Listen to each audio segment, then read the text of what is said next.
여러분, 설날에는 막걸리를 절대 먹으면 안 된다는 사실 알고 계셨나요? 특히 제사에는 청주와 같이 맑은 술을 사용하는 것이 원칙이라고 합니다. 막걸리처럼 찌꺼기가 남는 술은 가격이 저렴해서가 아니라 정성과 의미가 중요한 제사에서 어울리지 않는다는 것입니다. 또한 후손의 인생에 찌꺼기가 남는 찝찝한 일이 벌어질 수 있기 때문입니다. 항상 열심히 정성을 다해 제사를 지냈는데도 조상복을 얻지 못하고 계신 것 같다고 느끼시는 분들은 오늘 영상을 끝까지 시청해 주시길 바랍니다. 조상의 은덕을 받기 위한 제사의 원칙을 말씀드리겠습니다. 올해부터는 명절 제사든 기제사이든 이 음식은 절대 상에 올리시면 안 됩니다. 분명 지금까지 여러분들은 이 음식을 상에 올리고들 계셨을 것입니다. 그동안 여러분이 지금껏 조상복을 제대로 얻지 못하고 계셨던 이유일지도 모릅니다.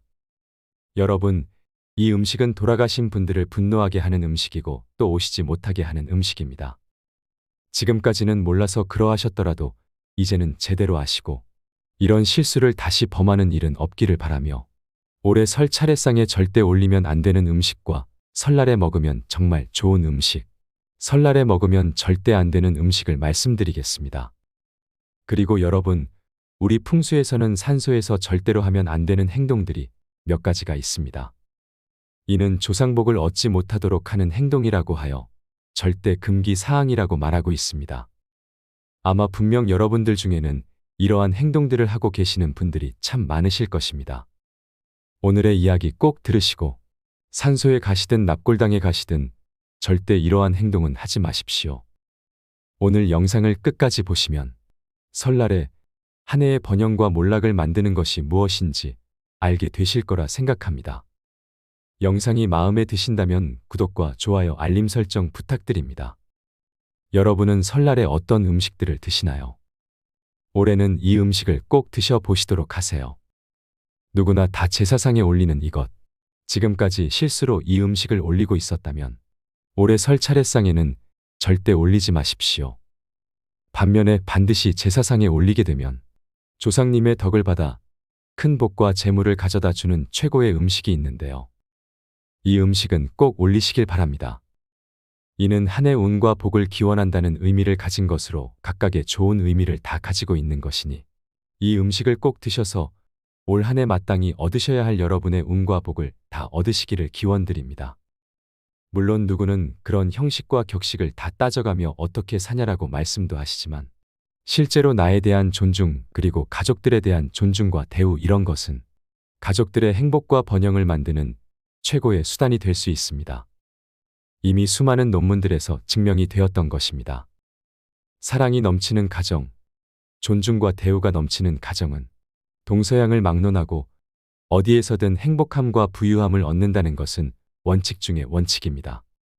올 설명절에는 꼭 이 음식들을 드시고 여러분에게 오래오는 번영의 기운과 행복의 기운을 다 얻으시기를 부탁드립니다.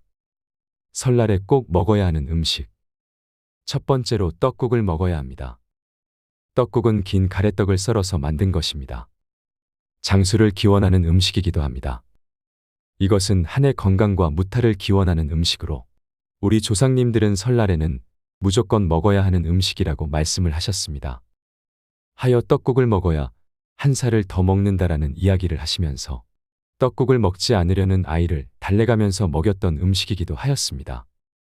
물론 현재도 새해에는 대부분의 가정에서 떡국을 먹을 것입니다. 하지만 지금껏 여러분들은 이 음식이 건강과 장수를 기원한다는 의미를 가지고 있다는 것을 모르고 드셨을 것입니다. 특히 나이가 있는 어르신이 있는 가정에서는 무조건 드시도록 하십시오. 이것은 어른에 대한 건강을 바라고 기원한다는 의미를 가지고 있기 때문입니다. 물론 드시는 여러분들의 한 해 동안의 건강과 무탈을 기원하기도 하는 음식이기도 합니다. 두 번째로 만두입니다. 만두는 복을 싸서 먹는다는 의미를 가진 음식입니다. 한 해 동안 모든 복과 운을 다 얻기를 기원하는 의미를 가진 음식이라는 것입니다. 물론 대부분의 가정에서 떡국을 끓이실 때 만두를 몇 개 넣어서 끓이실 것입니다. 이것도 아주 좋은 방법입니다. 하지만 정말 많은 가정에서 만두 빚는 것이 참 쉽지 않기에 만두를 드시지 않는 분도 있으실 것입니다. 동네 만두 가게에 가면 만두를 빚어서 파는 것도 많습니다. 저희 집도 매번 설 전날에 만두를 만들었었는데 올해는 몇 개 사서 먹기로 했습니다. 여러분 꼭 만두 드셔서 올해의 모든 재물복을 다 얻으시기를 기원드립니다. 세 번째로 잡채입니다. 잡채는 다양한 음식을 섞어서 먹는다는 의미를 가진 음식으로 올 한 해 인복을 기원하는 음식입니다. 여러분들이 일반적으로 드시는 비빔밥이나 그 외에 섞어서 드시는 모든 음식들은 다 인복과 관계가 있는 음식들입니다. 하지만 그 모든 것들 중에서 으뜸 가는 것은 바로 잡채입니다. 하여 생일상에서도 절대 빠져서는 안 되는 것이 바로 잡채입니다.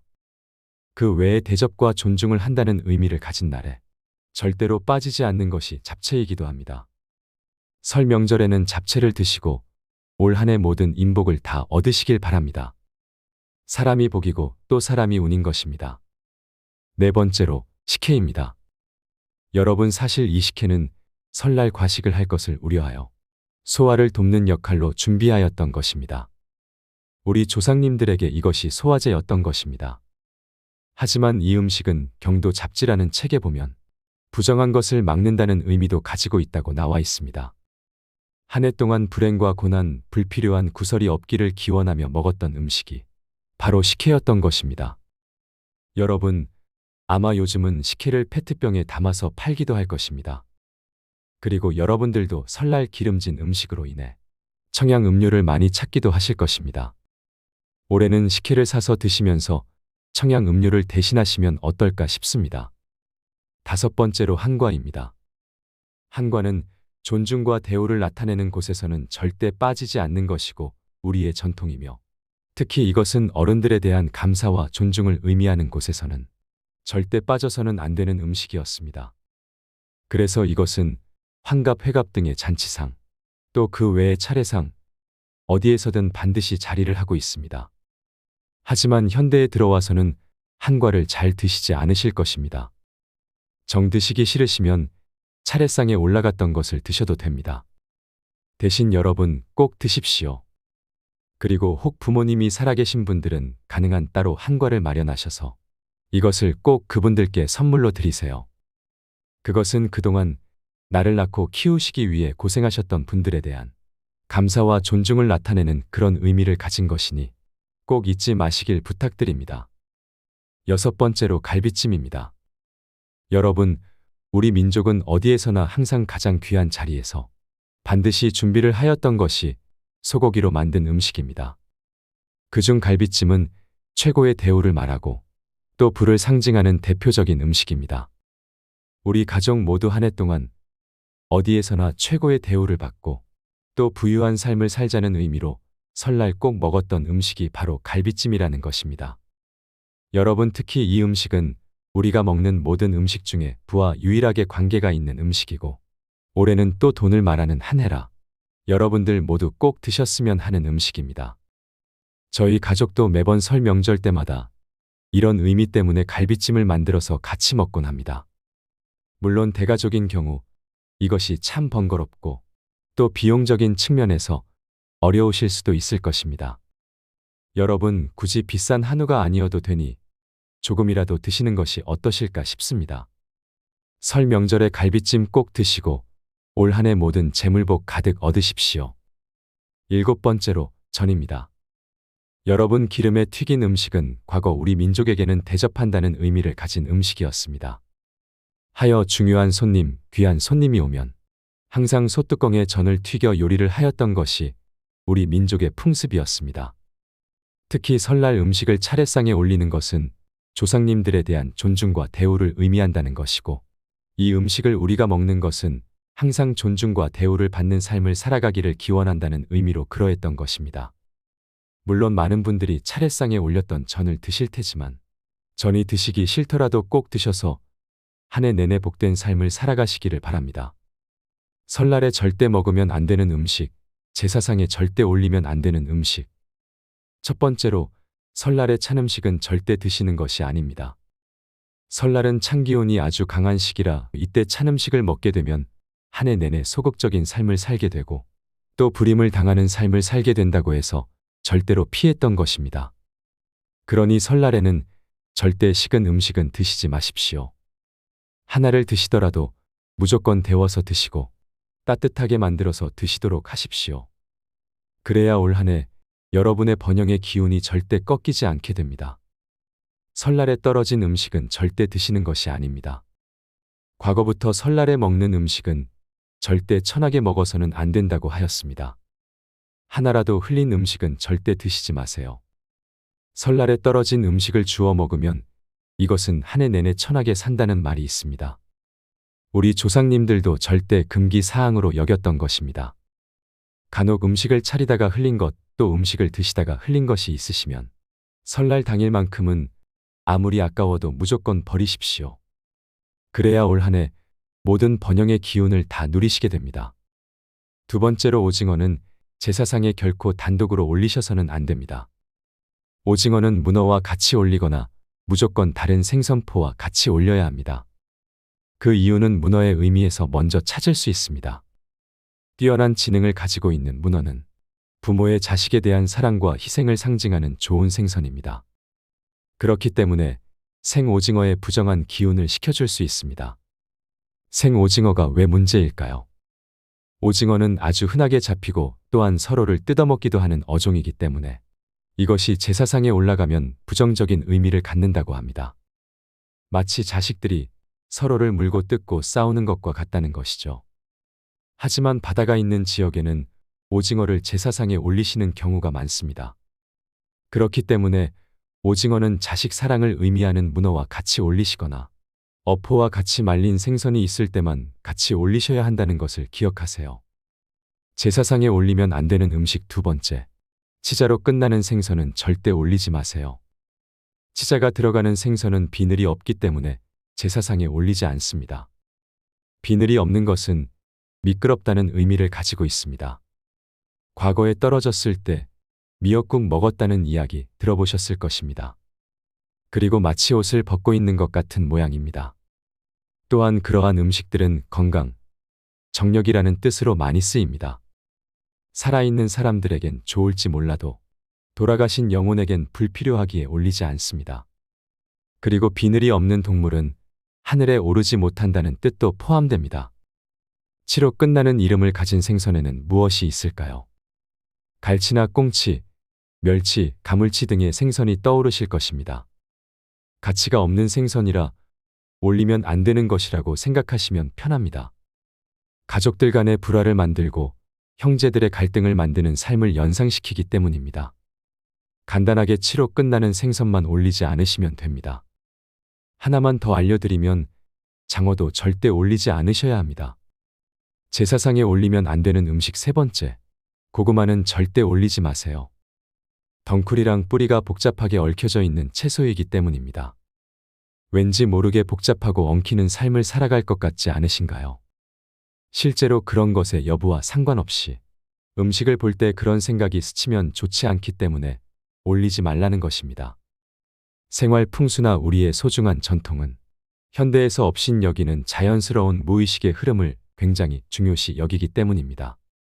이것이 우리의 의식적인 행동을 유도하는데도 분명한 영향을 미친다는 것을 우리 선조는 알고 계셨던 것입니다. 그렇다면 제사상에는 어떤 음식을 올리면 좋을까요? 하나하나 나열해 드리는 것은 별 의미가 없다고 생각합니다. 항상 정답인 음식은 없기 때문입니다. 대신에 이것 하나만 기억해 주세요. 제사상에 꼭 올려야 하는 음식. 고인이 생전에 좋아하셨던 음식을 꼭 올려주세요. 제사는 지극한 마음의 과정이자 결과입니다. 어느 종갓집에서 이걸 했다더라. 어느 부잣집에서 이걸 올렸다 하는 것들이 무엇이 중요할까요? 고인을 생각하면 사랑하는 마음을 가지고 음식을 대접하고 나눠 먹는다는 행위가 제사의 본질에 가깝습니다. 할아버지 할머니가 피자를 좋아하셨다면 올려도 됩니다. 초코파이를 참 맛있게 드셨을 경우 그것을 올리셔도 됩니다. 저희 할아버지는 커피를 참 좋아하셨습니다. 그래서 항상 제사상에 커피를 올리고 있습니다. 선친 조상님이 편하게 그리고 즐겁게 드실 수 있는 음식을 올리는 것이 제일이라는 것입니다. 그러면서 고인을 추억하고 우리 가족의 사랑과 화목을 빌고 기도하고 행복을 나누는 것이죠. 이것이 정말 중요한 제사의 기본 아닐까요? 전통 전문가들의 말 또한 일치하니 걱정하지 마세요. 허영과 사치의 제사상을 부르는 것은 모두 간사한 기업 상술의 결과입니다. 돈이 되기 때문입니다. 다만 아래의 음식은 조상님이 좋아하셨다고 하더라도 빨간 음식이라는 의미를 생각해서 피해 주세요. 조상이 오는 것을 막는 음식들이기 때문입니다. 복숭아, 음기를 억누르는 마늘, 고추, 파만 기억하세요. 그래서 장례식장에서도 잡기 신이 오지 말라고 고춧가루를 듬뿍 넣은 육개장을 먹는 것입니다. 설날에 꼭 드셔야 할 음식과 절대 드셔서 안 되는 음식에 관한 이야기를 꼭 기억해 두시고 한 해의 번영을 누리시길 바랍니다. 다음으로 산소에서 절대로 하면 안 되는 행동들을 말씀드리겠습니다. 아마 요즘 많은 분들이 현대 문명에 젖어 산소에서 또 납골당에서 지켜야 할 기본 예절, 예법에 관해서 잘 모르실 것입니다. 사실 제사를 지내는 시간이나 예절 예법에 관해서도 무지하신 분들이 참 많으신데요. 혹시 여러분들 중에 기제사를 언제 지내야 하는지에 관해서 정확히 알고 계시는 분들이 있으실까요? 제가 질문을 드려보겠습니다. 첫 번째, 돌아가신 날 저녁에 기제사를 지낸다. 두 번째, 돌아가신 날 전날 음식을 준비하여 돌아가신 날 새벽에 제사를 지낸다. 여러분은 몇 번째가 맞다고 생각하시나요? 맞습니다. 두 번째가 원래 정답입니다. 만약 1월 13일 날 돌아가셨다면 내년 1월 12일 날 저녁에 제사 음식을 준비를 하여 1월 13일 날 첫시, 즉 자시가 넘으면서 제사를 지내는 것이 원칙입니다. 이를 사실 우리 예법에 입제일과 파제일이라고 말을 하여 구분하고 있지만 사실 많은 분들이 지금껏 13일 날 돌아가셨으니 13일 날 저녁에 제사를 지낸다고 알고 계셨고 또 그렇게들 하고 계셨을 것입니다. 이렇게 조상을 섬기는 방법에 관해서 잘 모르고들 계시는 분들이 정말 많으십니다. 물론 오늘 알려드리는 것처럼 조상님을 모셔둔 산소에 또 납골당에 가셔서 절대 해서는 안 되는 행동들에 관해서도 모르고들 계실 것입니다. 제가 예전 제사상에는 막걸리를 올리는 것이 아니라고 말씀을 드렸더니 그것마저 억지를 부리시는 분들이 정말 많으셨습니다. 여러분, 한번 생각을 해보십시오. 여러분이 조상인데 후손들이 여러분을 막대하고 또 함부로 대하고 음식마저 정성 없이 아무 것이나 준다면 과연 여러분은 그 후손에게 얼마나 복을 주고 싶으실까요? 무엇보다 정성이고 또 원칙에 맞는 성의가 중요한 것입니다. 여러분 이제 얼마 있으면 우리 민족 최대 명절인 설입니다. 아마 많은 분들이 산소도 찾으실 것이고 또 납골당도 찾으실 거예요. 여러분 올해부터는 그곳에 가시면 절대 이렇게 하지 마세요. 그래야 여러분은 조상복을 다 누리시게 될 것입니다. 첫 번째로 산소든 제사든 과일은 꼭 홀수입니다. 여러분 조상님께 올리는 과일은 무조건 홀수가 원칙입니다. 이는 복을 기원한다는 의미도 있지만 실은 우리 음양론에서 유래한 것으로 음의 세계에 계신 분들에게 양기를 조금이라도 나누어 드리기 위해서 그렇게 하는 것입니다. 홀수는 양을 말하는 것이기 때문입니다. 하여 우리 세계 일정 부분 관여를 하실 수 있는 힘을 드리는 것이고 이 힘으로 인해 당신의 후손들에게 복을 주십사라고 기원을 하는 것입니다. 물론 과일의 머리 부분을 쳐서 올리는 것은 귀한 분에게 대접을 한다는 의미를 가지고 그렇게 하는 것입니다.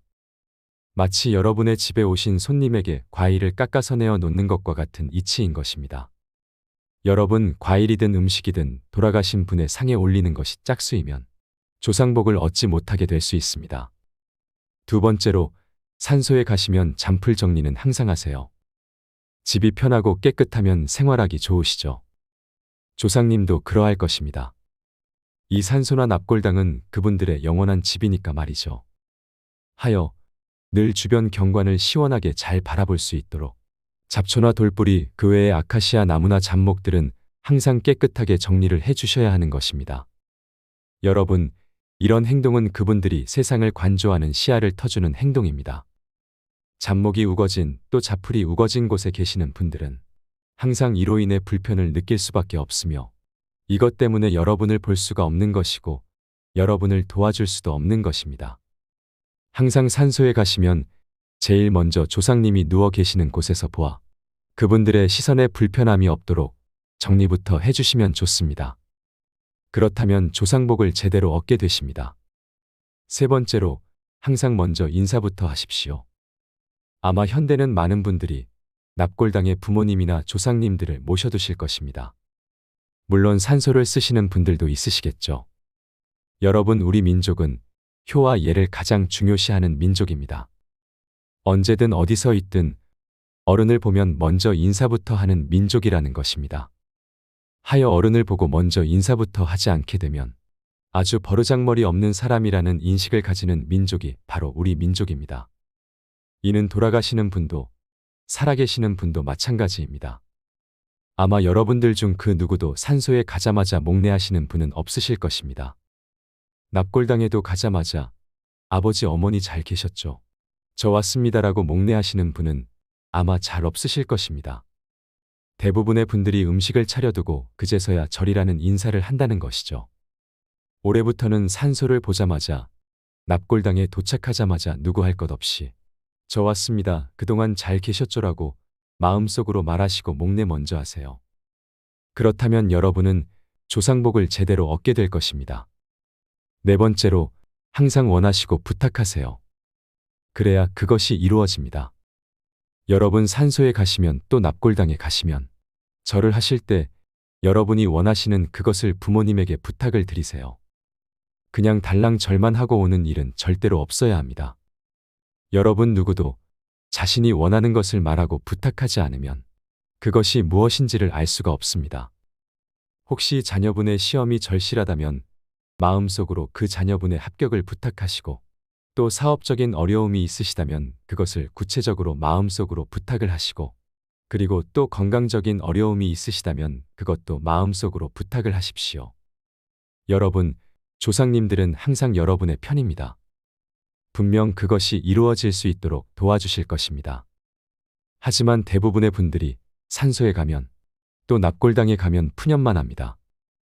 에이 노인네, 살아서도 도움이 안 되더니만 죽어서도 뭘 도와주는 게 없어. 에이 노인네 뭘 좀 도와주면 어디가 덧나나라는 식으로 말이죠. 여러분이라면 이런 후손들에게 뭘 해주고 싶으시겠습니까? 진심으로 원하십시오. 아버지 어머니, 올해 손자 누구가 시험을 칩니다. 이 시험에서 자기의 능력을 다 발휘할 수 있도록 도와주세요라는 식으로 말이죠. 아버지 어머니, 제가 무슨 문제로 지금 아주 어렵습니다. 어떻게 할까요? 좀 도와주십시오라고 진심으로 공손히 부탁을 하시라는 것입니다. 반드시 부모님은, 조상님은 도움을 주실 것입니다. 다섯 번째로, 여러분, 항상 그분들의 평안을 기원하세요. 여러분, 우리 풍수에서는 동기 가뭉의 원리에 의해 명당을 얻어야 한다라고 말을 하고 있습니다. 부모님이, 조상님이 편하시고 안정스러우시면 반드시 그 후손은 큰 발복을 하게 된다고 말을 합니다. 과연 부모가 가장 편하고 행복을 느끼는 경우가 어떤 경우일까요?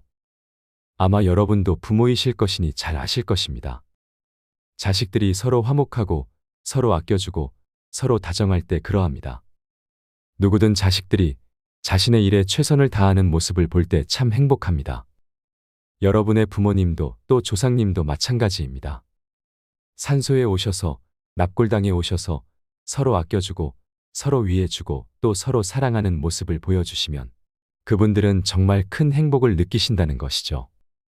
그리고 그것들을 정성껏 돌보시고 그분들을 그리워하시고 또 살아계실 때 잘해드리지 못한 것을 진심으로 미안해 하십시오. 분명 이러한 마음은 그대로 그분들에게 전해지게 될 것이고 그분들은 비로소 행복과 평안함을 얻게 되실 것입니다. 그리고 그분들의 평안함과 행복함이 그대로 여러분에게 전해져서 여러분은 큰 번영과 큰 행복을 얻게 되실 것입니다. 진심으로 보고 싶어서 그리워서 산소에 가거나 납골당에 가십시오. 그냥 대강 명절이니까 억지로 형식적으로 투덜거리면서 가지 마세요. 그리하면 절대 조상복을 얻지 못하게 됩니다. 지금까지 산소에 가실 때, 납골당에 가실 때 반드시 가지고 가셔야 할 마음가짐과 행동들에 관해서 이야기를 해드렸습니다. 오늘 제가 알려드린 이야기를 꼭 명심하셔서 조상복을 마음껏 누리시는 여러분이 되시길 기원드립니다. 이것들만 잘 지켜도 많은 복과 은덕이 내려오는 행복한 명절을 맞으실 수 있으실 것입니다. 인생 철학과 함께 해주셔서 진심으로 감사드립니다. 새해 복 많이 받으세요. 이상으로 인생 철학이었습니다. 철학이 있는 당신의 삶을 응원합니다.